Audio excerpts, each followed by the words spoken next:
எல்லோருக்கும் தமிழால் இனிய வணக்கம். வாக்குண்டாம் நல்ல மனமுண்டாம், மாமலரால் நோக்குண்டாம் மேனி நொடங்காது, பூக்கொண்டு துப்பார் திருமேனி தும்பிக்கை ஆண்பாதம், தப்பாமல் சார்வார் தமக்கு. எழில் பொங்கும் ஈழத்தின் அருள்மிகு சக்தியாக, தொழில் கொள்ளும் ஆணுடர்கள் தொழுதோற்றும் தேவியாக, முகில்வண்ணன் முறை காணும் முத்துமாரி தங்கை என பொழில் நிறைந்த காரை திருமணற்காட்டிலே எழிற்கோவில் கொண்ட என் தாயவளே கும்பநாயகியே, எண்ணகத்தில் கொலுவிரித்து வணங்கி வழிபட்டு தமிழ் கேட்டு டான் தமிழொலி தொலைக்காட்சியினுடைய பிரியமானவர்களே, ஓம் தொலைக்காட்சியின் பிரியமானவர்களே, எந்தையும் போற்றுவோம் என்ற நிகழ்ச்சியை கலையகத்திலே இருந்து நெறிப்படுத்தி கொண்டிருக்கின்ற கலையகத்தினுடைய கலைஞர் விதுசன் அவர்களே, உலகம் முழுவதும் பரந்து வாழுகின்ற ஓம் தொலைக்காட்சியினுடைய பிரியமான உறவுகளே, உங்கள் எல்லோருக்கும் மதுரகவியின் தமிழால் வணக்கம். மேன்மைகொள் சைவ நீதி விளங்குக உலகமெல்லாம். ஆடி மாதத்திலே ஆடி பிறப்பை நாங்கள் பார்த்தோம். இன்னொரு சிறப்பு, இந்த ஆடி மாதத்திலே வரலாற்று பிரசித்தி பெற்ற மாவட்டபுரம் கந்தசாமி ஆலயத்தினுடைய மகோத்சவ பெருநாட்கள். இந்த ஆடி மாதத்திலே மாவைக்கந்தனுடைய மகோத்சவங்கள் மிக அழகாக 19/7/2026 ஞாயிற்றுக்கிழமை துவயா ஆரோகணம் கொடியேற்ற பெருவிழாவோடு அந்த உற்சவங்கள் ஆரம்பமாகிறது. 25 தினங்கள் மிக அழகாக நடைபெறும். இந்த மாதத்திலே, இந்த ஆண்டிலே 30 தினங்கள் நடைபெறுவதாக கூட அறிவிக்கப்படுகிறது. மேலும் சிறப்பான உற்சவங்கள் சேர்க்கப்படுகிறது.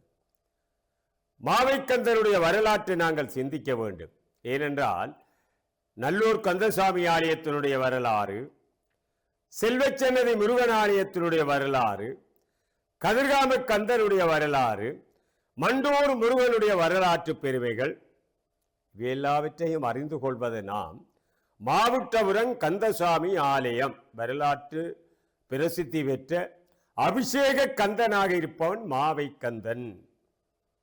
ஆகவே அந்த மாவைக்கந்தனுடைய மகோத்சவ பெருவிழா 2026 ஆண்டிலே ஆரம்பமாகிறது.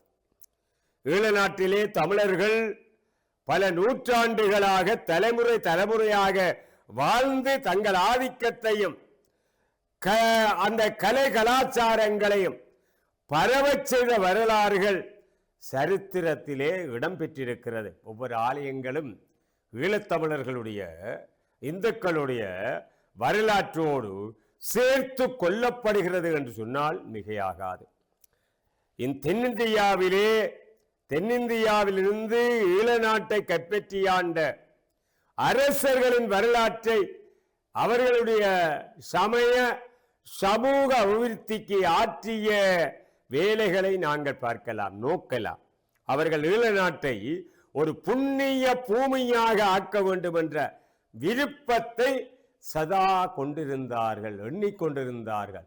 ஈழ நாட்டை ஒரு புனித பூமியாக ஆக்க வேண்டும், காண வேண்டும் என்ற விருப்பு அந்த மன்னர்களிடத்திலே. அந்த வகையிலே தான் ஈழ நாட்டிலே பல தெய்வத்தலங்களை நிர்மாணித்து அவற்றை நடாத்துவிக்க திரவியமும் நெல் வயல்களும் நிபந்தங்களாக வழங்கியது ஒரு வரலாற்றை நாங்கள் ஈராளமாக பார்க்கலாம். மாவட்டபுரம் கந்தசாமி கோவிலை நாங்கள் பார்ப்பதற்கு முன்னுள்ள அந்த வரலாற்று சிறப்புகளை பார்க்க வேணும்.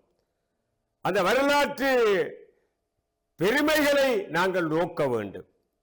ஆகவே இது போன்ற வரலாற்று சரித்திரங்களை எங்களுக்கு அழகாக எடுத்துக் கூறுகிறது கைலாய மாலை, யாழ்ப்பாண வைபவ மாலை.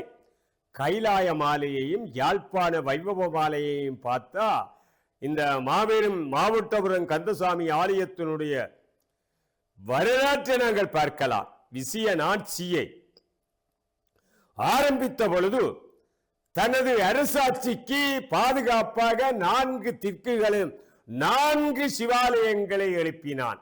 எல்லோருக்கும் தெரியும். அது மட்டுமல்ல, ஈழ நாட்டிலே 4 சிவாலயங்களை எழுப்பினான்.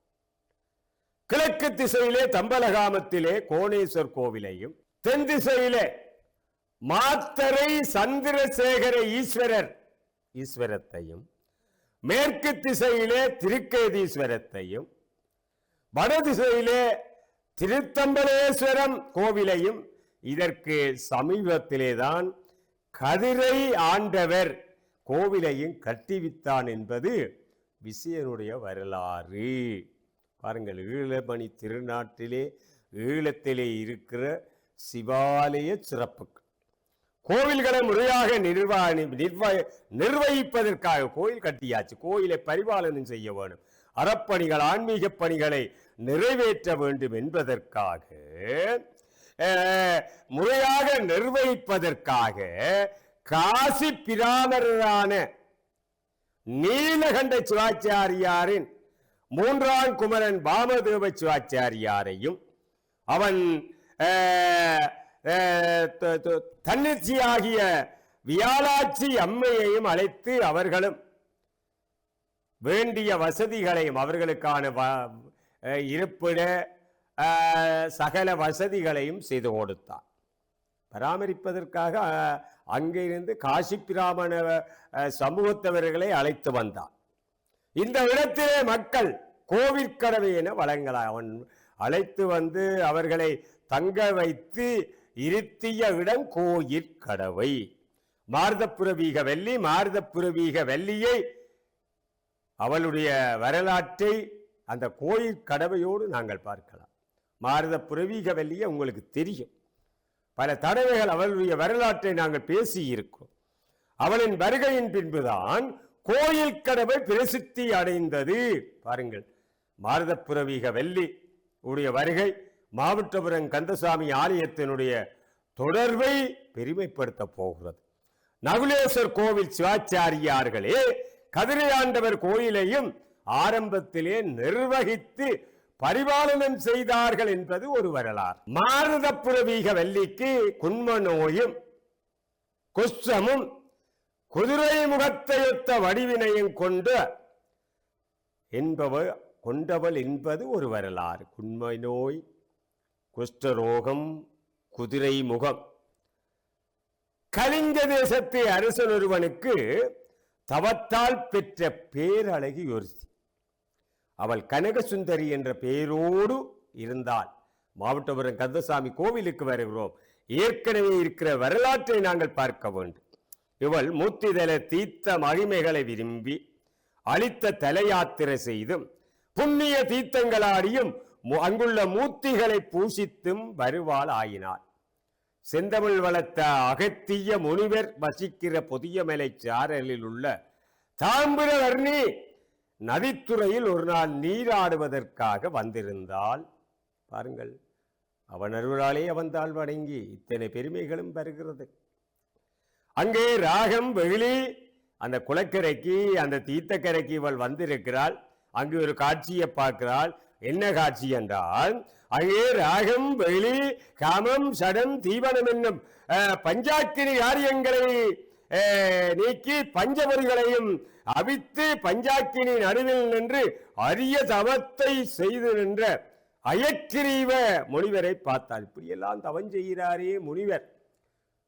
அவருடைய சூழலை பார்த்தால், முனிவரை பார்த்தால் இவளுக்கு பரிகாசித்தாள். இப்படியெல்லாம் செய்கிறாரே என்று சொல்லி பஞ்சாக்கினி மத்தியிலே நின்று தவம் செய்கிற அயக்கிரீவரை பார்த்ததும் இவளுக்கு ஒரு பரிகாசம் தோன்றியது. மனதில் நகைத்தாள். உடனே முனிவர் சாபமிட்டார். அப்படித்தானே அந்த காலத்தில். அது கண்ட முனிவர் சினங்கொண்டு, மங்கையே, நம்மை அவமதித்து நகைத்தனை, நம்மை அவமதித்து நகைத்தனை சிரித்தாய், ஆகவே உனக்கு சாபம். அதனாலே அவர்கிட்ட சாபம் தான். பாருங்க, இந்த வரலாறு தெரியவன். நாங்கள் பார்த்து கொண்டிருப்பது மாவட்டபுரம் கந்தசாமி கோவிலினுடைய புராதன வரலாற்று. நீ வரும் ஜனனத்துக்கு, நீ வருகிற அடுத்த பிறப்புக்கு பலரும் பார்த்து நகைக்கக்கூடியவளாக குன்ம வலியோடு அஸ்வம் குதிரை முகத்தோடு முகத்தை கொள்ளுவாய். குன்ம வலியோடு குதிரை முகத்தை கொள்வாய். அடுத்து வரும் பிறப்புக்கு இப்பவே சாபம் கொடுத்துட்டேன்.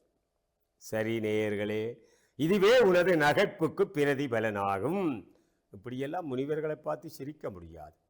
திவ்ய கோலத்தில் இருப்பவர்களை நகைக்க முடியாது, பரிகாசம் செய்ய முடியாது. செய்தால் அவர்களுக்கு சாபம். இது வரலாறு. அது மட்டுமல்ல, பாருங்கள் நேயர்களே, சிரிப்பால் வந்த நிலைக்கு இந்த துன்பம்.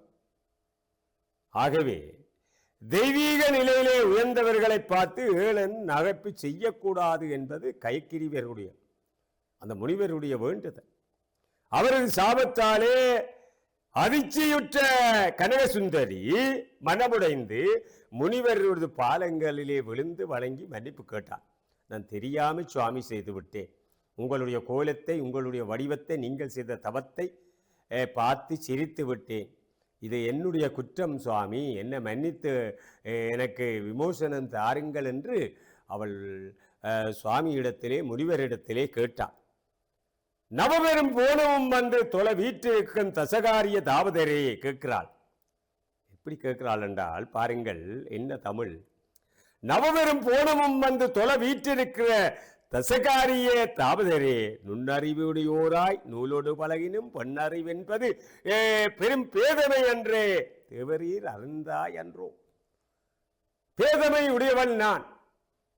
பேதமை அறிவை கொண்டு உங்களை பரிகாசித்து விட்டேன். சுவாமி, என்னை மன்னித்தருளுங்கள். எனவே சுவாமி, அடியேன் புரிந்த குற்றத்தை பொறுத்தருளி சாபம் நீக்கும் வழியை அருளுக. எனக்கு சாம விமோசனம் தருக சுவாமி. இதுக்கு வழி சொல்லுங்கள், வழிகாட்டுங்கள், விடை தாருங்கள் என்று கேட்டார். பலமுறை இறந்தால் கனகசுந்தரி முனிவரும் இவள் நிலை கண்டு மனமிறங்கி நல்லுபதேசம் செய்தார். என்ன இப்படியெல்லாம் என்னை மனம் கசிந்து வேண்டி அழுது புரண்டு நிற்கிறாளே. மடனல்லாய் மகற்றுரை தீர்த்தம் ஆடுங்கான் கந்தப்பெருமான் திருவருளால் உனது சாப விமோசனம் அடையும் என்று கூறி தன்வழி சென்றார். என்ன அழகு. எப்போ ஒரு நாளைக்கு இலங்கைக்கு போகிறாய், கதிர்காமம் போகிறாய், வடவாள் மாவட்டபுரம் போகிறாய், கீரிவேலையிலே தீர்த்தமாட போகிறாய். கந்தசுவாமியார் உனக்கு விமோசனம் தரப்போகிறார் என்று அப்பவே சொல்லி போயிட்டார். யாருக்கு? மாருத புரவீக வல்லிக்கு, கனகசுந்தரியாய் வந்தவள். இதுதான் இந்த பிறவிகளிலே ஏற்படுகிற பாவ விமோசனம். பின்னர் கனகசுந்தரி சிறந்து மறுபுறப்படுத்து மதுரை மன்னன் உக்குரப்பெரு வழுதிக்கு புத்திரியாக பிறந்தார். சுவாமி சொன்னது போல, முனிவர் சொன்னது போல இவள் மீண்டும் புறப்படுத்து உக்குர பெருவழுதி என்ற மன்னனுக்கு புத்திரியாக கனகசுந்தரி பிறந்தாள். இவளுடைய ஆரம்ப நாமம் கனகசுந்தரி. இனித்தான் மாருத பிரவீகிய வல்லியாக போகிறாள். மிக்க அங்களவுடன் பிறந்த அந்த புத்திரிக்கு பெற்றோர் மாருத புரவீக வல்லி என அங்கசுந்தரி எனவும் பெயரிட்டார்கள். அதாவது கனகசுந்தரிக்கு மாருத புரவீக வல்லி, அங்கசுந்தரி என்றும் கூப்பிடுவார்கள். இப்படியெல்லாம் பெயர் நாமம் சூட்டி வருகிறார்கள். சிறிது காலம் செல்ல முற்பிறப்பின் முனிவரிட்ட சாபம் கூறுவதற்கு ஆரம்பித்தது. அவர் இட்ட சாபம் அங்கே சேருவதற்கு அந்த நாட்கள் மெல்ல மெல்ல நகர்ந்து வருகிறது.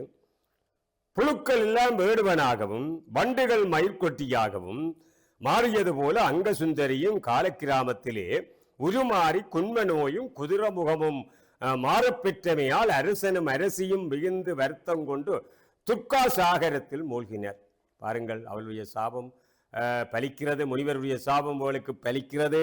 இவள் குன்ம நோயும் குதிரை முகமும் பெற்றுவிட்டால் இதை பார்த்த பெற்றோர் பிள்ளைக்கு குன்ம நோய் வந்துவிட்டது, குதிரை முகமாக இருக்கிறது என்றால் அப்பா அம்மா எப்படி கவலைப்படுவார்கள்? நீங்களே அந்த சிந்தையில் ஏற்றி பாருங்கள். நீங்கள் வளர்க்கிற ஒரு அழகான பொம்பளை பிள்ளை திடீரென்று நோயிட்டால் அவளுக்கு பல மாற்றங்கள் வந்தால் நீங்கள் என்ன பாடுபடுவீங்க? இப்ப பெற்றோர் அப்படி பாடுவார்களோ? சரி, அரசனும் அரசியும் மிகுந்த வருத்தம் கொண்டு துர்க்கா சாகரத்தில் துக்க கடலிலே மூழ்கி போய்விட்டார்கள். அவர்களை அவர்களுக்கு ஆறுதல் சொல்வதற்கு ஆருமில்லை. பல தெய்வங்களை அங்கையர் சுந்தரியின் விமோசனத்துக்காக வணங்கினார்கள். எல்லா கோயிலுக்கும் போகிறார்கள். என்னுடைய மகளுக்கு இப்படியெல்லாம் குண்ம நோய் வந்துவிட்டது, அவளுடைய முகம் குதிரை முகமாக மாறிவிட்டது அங்கசுந்தரிக்கு, ஆகவே இதை மாற்றித்தர வேண்டும் இறைவா என்று மன்னித்தார்கள். அந்த வரலாறு தான் இப்ப நடந்து கொண்டிருக்கு. தம் புத்திரியின் சேமத்துக்காக தான தர்மங்களை கோவில் நிர்மாணங்களையும் அளவுக்கு மிஞ்சி நடத்தினார்கள். அங்கசுந்தரியினுடைய மருதப்புரவீக வள்ளியினுடைய பெற்றோர் இந்த வேளையிலே தங்கள் மகள் குதிரை முகமும் குன்மவழியின் நீங்க பெற்று நச்சுகம் பெற வேண்டுமாயின் கடலிலும் நதியிலும் மூழ்கி வருபவளாக என்ற அசரீதி கேட்டது.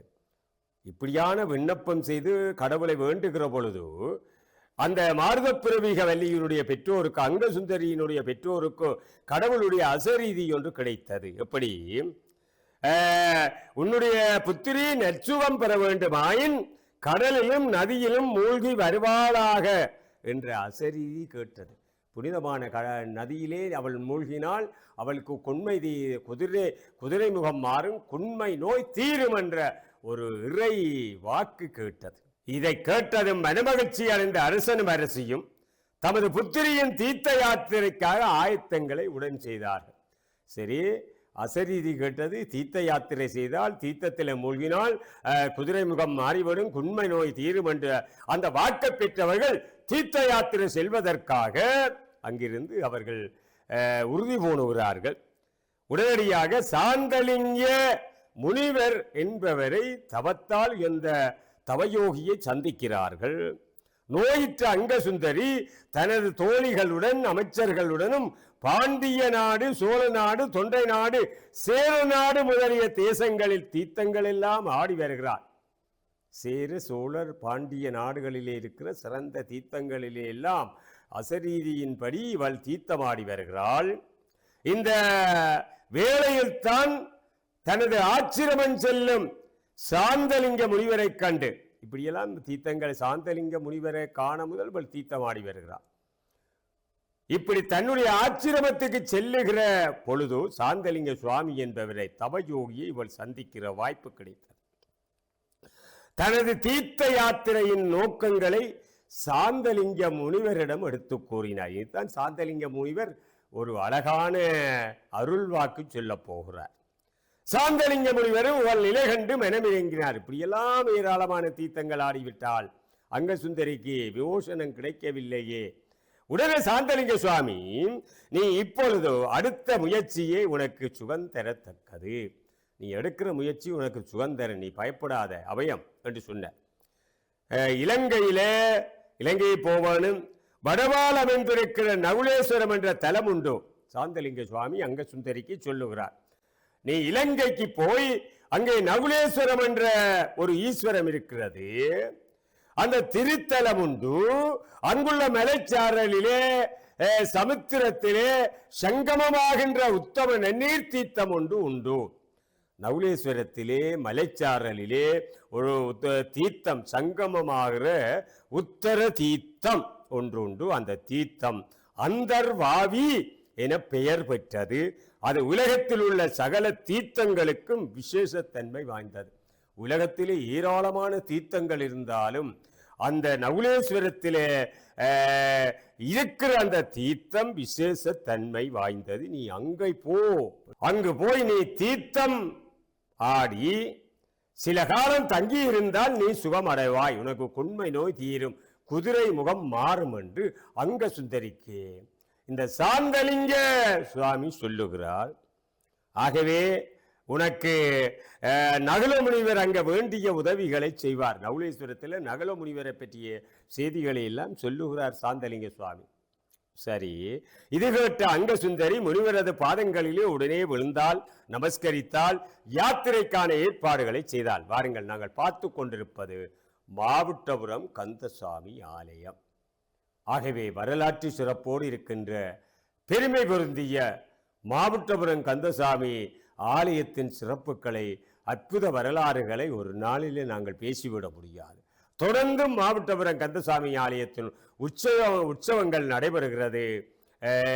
இந்த உற்சவ காலத்திலே மாவட்டபுரம் கந்தசாமியினுடைய வரலாற்று பெருமைகளை நீங்கள் கேட்க இருக்கிறீர்கள் என்று சொல்லி இந்த அளவிலே நிறைவு செய்து கொள்பவர் காரை மதுரகவி வெற்றிவேல் முருகனுக்கு அரகரோகரா.